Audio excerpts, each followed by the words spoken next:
Hello, my name is Delita. I'm 25 years old and I don't have any friends. I'm kidding, that would be such an insult to my actual friends. Regarding the topic of losing friends, like yesterday, I kind of started asking myself, wait, am I actually an avoidant friend or am I just very selective of who I hang out with now? I noticed I lost a lot of friends probably a bit over a year ago. I think some signs that made me realize that was I did not like getting invited to go out anymore. I felt like I was people pleasing when I would say yes to come to things, and then on the day that I'd have to go and socialize, I'd get this dysfunctional freeze of like suddenly I don't want to go out, I don't want to see people. And I think the reason why I was so anxious to go out was because I felt like a lack of relatability to my friends due to a lot of factors. I did not have FOMO anymore. I had JOMO, which is the joy of missing out. But I do remember I used to call everyone my friend. I would call everyone my friend. And I'm talking about, I think, the years 18, 19, 20, 21. If we've seen each other at the club or at some event, at least three times or four times, and I know your name and we follow each other on social media, automatically I would call you a friend. And I feel like that is so shallow, but that was the world I was living in. I guess that's what you would expect at that age. I would let anyone, really anyone, come into my personal space. I guess I just didn't know what the word acquaintance means, and I just believed everyone was my friend and everybody was a good person. And I'd like to believe even now everybody's a good person. Um, Although maybe, no, let's not go there. And then as I got older from that age range, I started to realize no, not everyone is your friend. Duh. Just because you have danced with them at the club and said your hi multiple times every weekend, that does not make that person your friend. You don't actually know that person. You know their name and you know you hang out at the same place. That's just about it. Oh, I would hang out at anyone's house. Like if that was the spontaneous plan everybody had after going out, like, hey, let's go to this person's house, but I wouldn't know who that person is. I would go without even thinking, without any hesitation. I would go. Now, I just find that very reckless. I don't want to seem like I disapprove of making new friends or meeting new people. It's more of like just being more cautious and aware of the places you take yourself, the people you hang out with, and stranger danger, I guess. I was also very reckless with the term best friend. People that I would either see every day or have a lot of history with, um, shared a lot of memories with. I would automatically call them my best friend. And therefore, I had a lot of best friends because you have history with everyone. Even though for some specific people, the history and the memories that we share is just we've basically partied together a lot. And frankly, I did not like a lot of the people I called my best friends.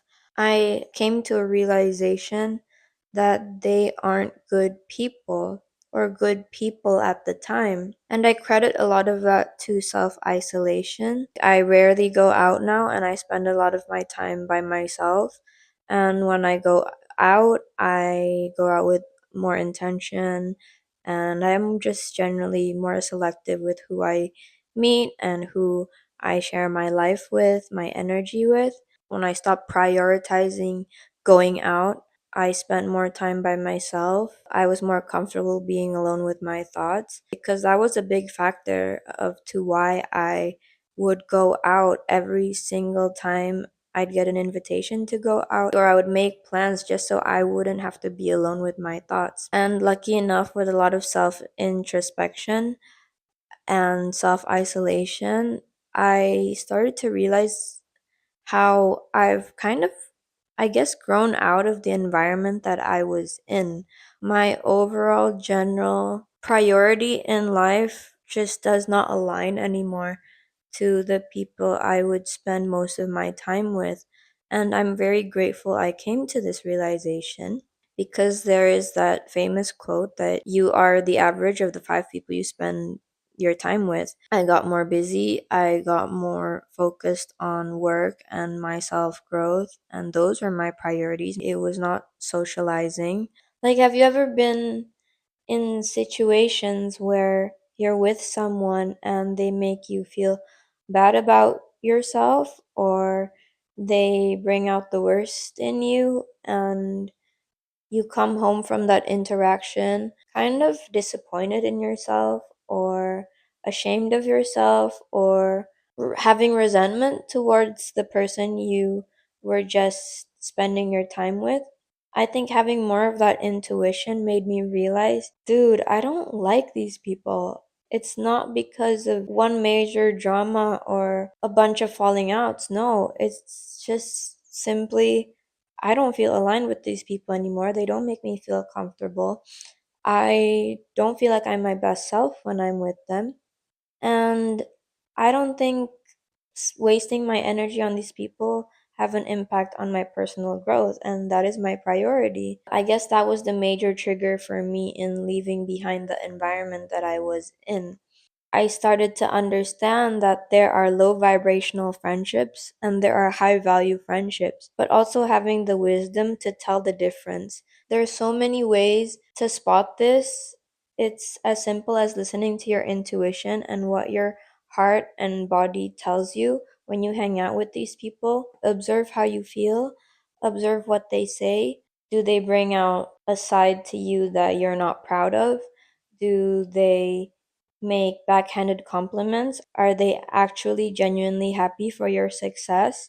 When you tell them something bad, what is their response? When you tell them something good, what is their response? Although I know everybody shares the universal goal of wanting to love themselves and continue to love themselves even more, not everybody are at a state in life where they are able to love themselves, or for whatever reason they are not working on themselves to love themselves. And I have kind of a controversial take on this topic, which is I think in a lot of cases, people who don't love themselves can be dangerous friends. But let me explain. People who spend more time trying to achieve validation from others instead of sparing that energy into themselves to love themselves more are more likely to be very insecure people and project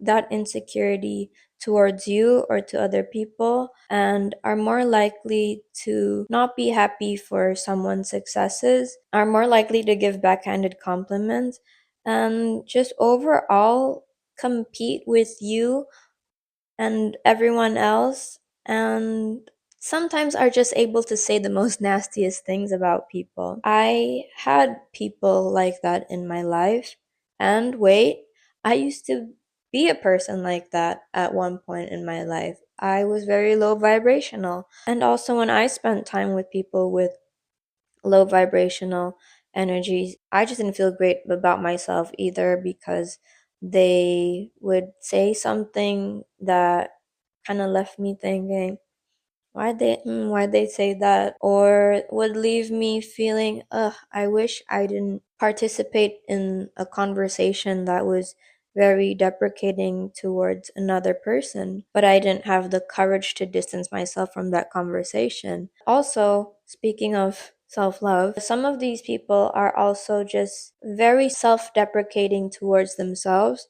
and kind of normalizes the behavior of hating yourself when they're around you. That is not someone you want to spend your time with. Okay, another hot take is there are also some people who are just always getting caught in chaos, getting caught in some kind of commotion or is always in turmoil, like their life is just a never ending sinetron or a never ending drama movie. And I used to be the kind of person that did not have boundaries. So if my best friend was going through shit, I would be there, of course, as you would, as you should. Until it took me a couple years to realize, wow, this person is just always going through something. And I think I have spent so much energy on said person to the point where does this person even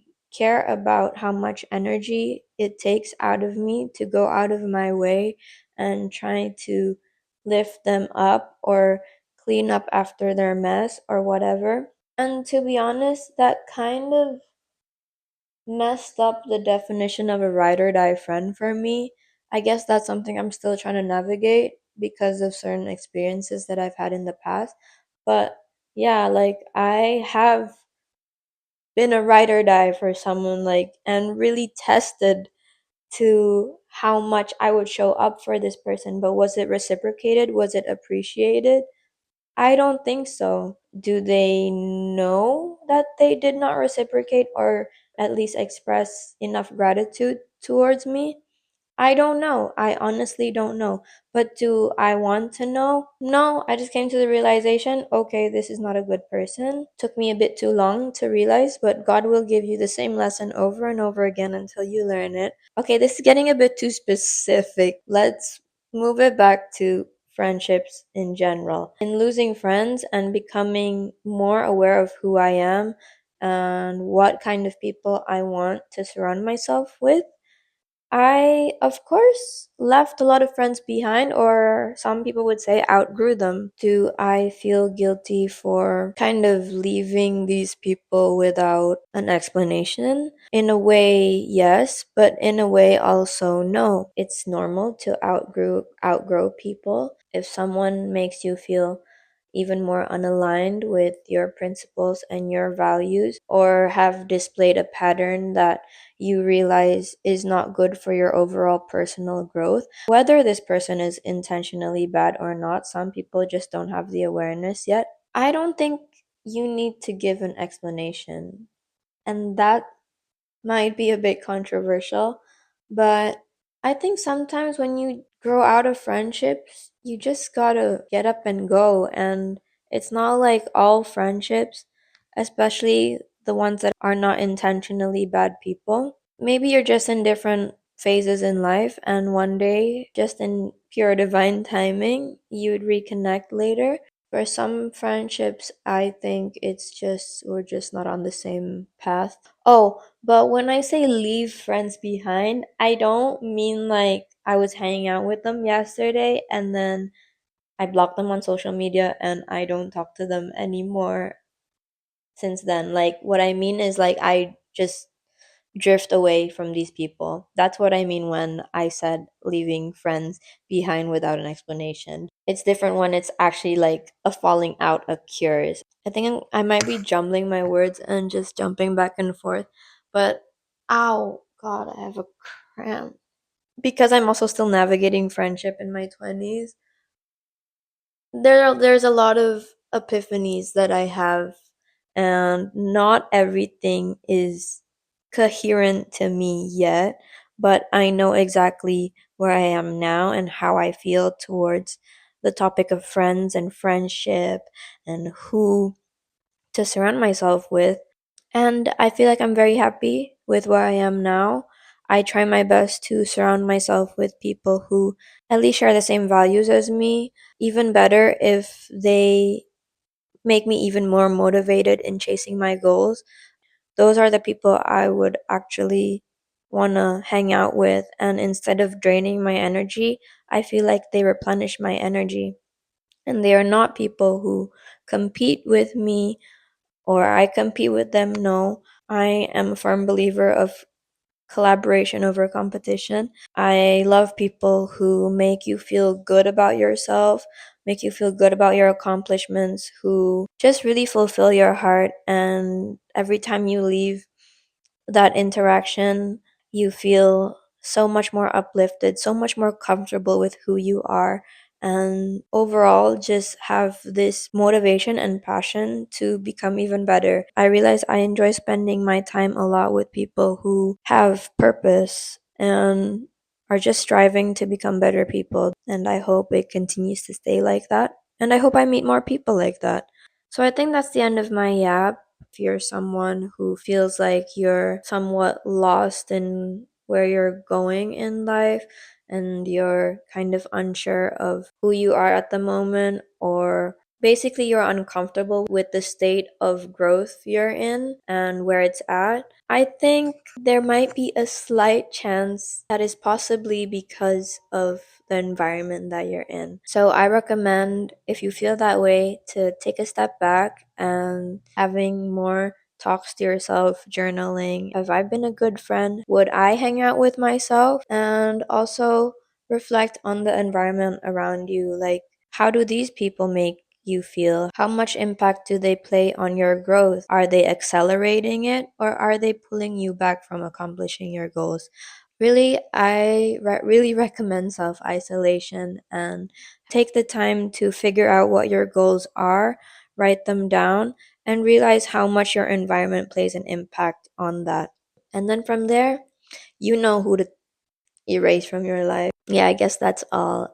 Thank you for watching. Like, comment, subscribe. It'll really help the channel out. That's what all the YouTubers say. Bye. I'll see you in the next video. Stay positive.